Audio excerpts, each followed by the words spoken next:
Embora não percebemos, estamos cercados pelo que é possivelmente a invenção mais revolucionária dos últimos 50 anos. Estamos falando do chip de silício. Está nas televisões e nos dispositivos de som, em carros, relógios, semáforos e em quase todos os eletrônicos de sua rotina. Na verdade, a maioria dos aparelhos eletrônicos de hoje em dia utilizam um. Estamos falando do chip de silício. Construir essa extraordinariamente eletrônica em miniatura é um dos trabalhos mais complexos que já foram feitos. Texas, Estados Unidos. Aqui há coisas grandes, vacas grandes, botas grandes, chapéus grandes e até bigodes grandes. Mas o Texas também é o berço de um milagre em miniatura, o chip de silício. E é aqui em Sherman, a 30 km ao norte de Dallas, que se encontra a fábrica da MEMC. Aqui nesta fábrica de aparência estranha e futurista, são produzidas as lâminas de silício, que são a base de todos os microchips modernos. O silício tem propriedades especiais, porque é um semicondutor. Isso significa que, dependendo de como ele é tratado, pode transmitir ou bloquear a corrente elétrica. É essa propriedade que o torna perfeito como suporte para os milhões de minúsculos transistores necessários para fazer um microprocessador moderno. O problema é que, como esses transistores são tão pequenos, a base de silício em que eles descansam tem que ser totalmente perfeita. Levou décadas para aperfeiçoar o processo de produção do silício com uma estrutura monocristalina perfeita. Tudo começa com o silício policristalino ou polissilício, que é aquecido a uma temperatura de 1420 graus Celsius, dentro de um forno especial.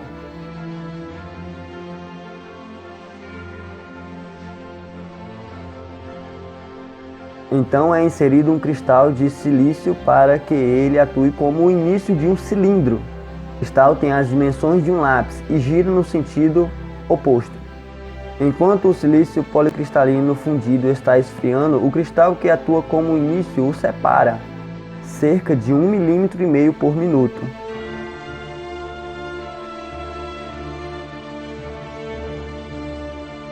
O resultado é um único cristal de silício que pesa cerca de 200 kg e tem um diâmetro de cerca de 200 mm. É tão forte que suporta todo o seu peso com um único fio de 3 mm. Mas é muito frágil, e agora um trabalhador cortará.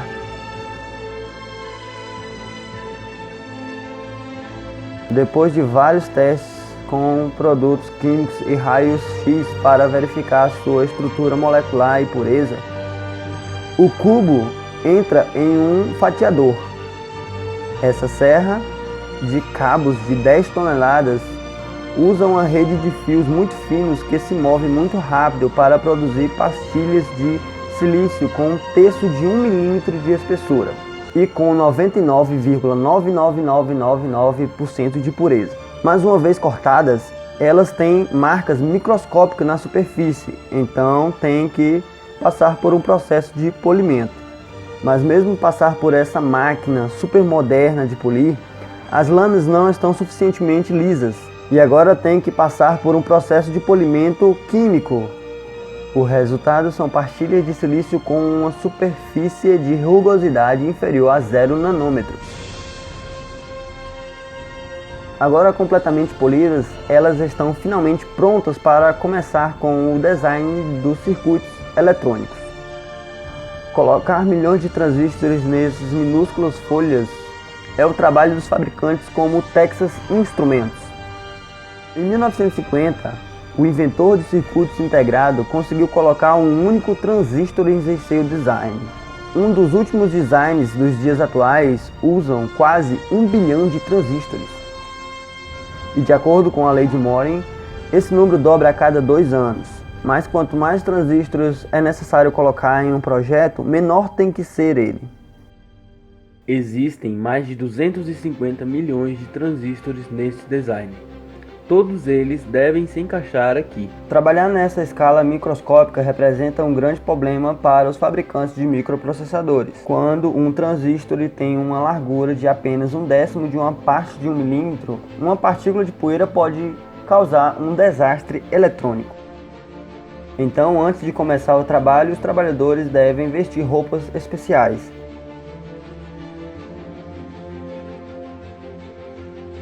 Aqui nós fabricamos os microchips. Começamos com as folhas de silício. Temos que passar por uma infinidade de processos de fabricação, para que no final saia daqui um processador de sinal digital.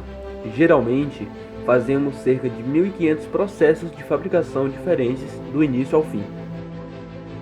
O processo de fabricação é realizado em uma sala limpa, com quase 1.800 metros quadrados. Graças a 12 mil toneladas de equipamentos de ar-condicionado, o ar aqui nesta sala é 100 vezes mais puro que lá fora.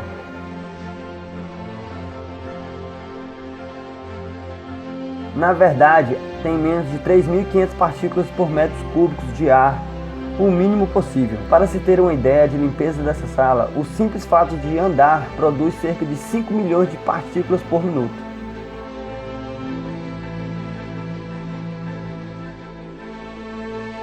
Existem máquinas que trocam os filtros dos equipamentos de ar por complicados sistemas de trilhos no teste dessa fábrica.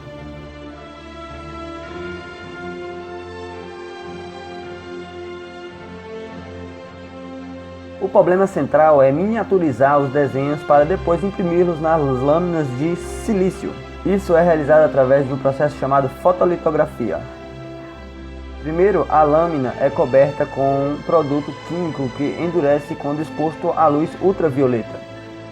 Em uma sala escura, a luz é passada através de uma imagem do design do circuito eletrônico, depois através de uma lente para miniaturizar. Finalmente, sobre a lâmina, quando o produto químico é removido, o desenho permanece. Mas para colocar todos os componentes na lâmina, tem que ser feito camada a camada, como os andares de um arranha-céu em miniatura. Para completar o trabalho, o processo tem que ser feito até 40 vezes. O processo de gravação fotográfica tem que ser repetido para cada camada colocada. Algumas camadas são aquecidas a uma alta temperatura. Outras são expostas a um plasma ionizado. Há outras que sofrem um banho em metais. Cada tratamento altera as propriedades de cada camada. Pouco a pouco, o quebra-cabeça vai se construindo. As lâminas de silício acabadas têm até 1.000 microchips diferentes e mais de 4 milhões de componentes no circuito. Agora, com todo o processo finalizado, é só cortar. O grande caminho entre ser areia e uma placa de circuito elétrico agora está acabando. O que era antes um monte de areia sem nenhum valor, agora pode trocar de mãos por um preço e também calcular o valor de π. O poeta metafísico William Blake afirmou que podia ver um mundo em um grão de areia, mas se pudesse ver hoje, ficaria muito mais surpreso com os milhões de transistores. Fala galera, beleza? Vocês acabaram de assistir um vídeo dublado por mim. Um vídeo aí bem rápido, gente, sobre os passos da construção dos processadores. Eu não mostrei toda a linha de produção, porque ia ficar muito grande o vídeo, tá?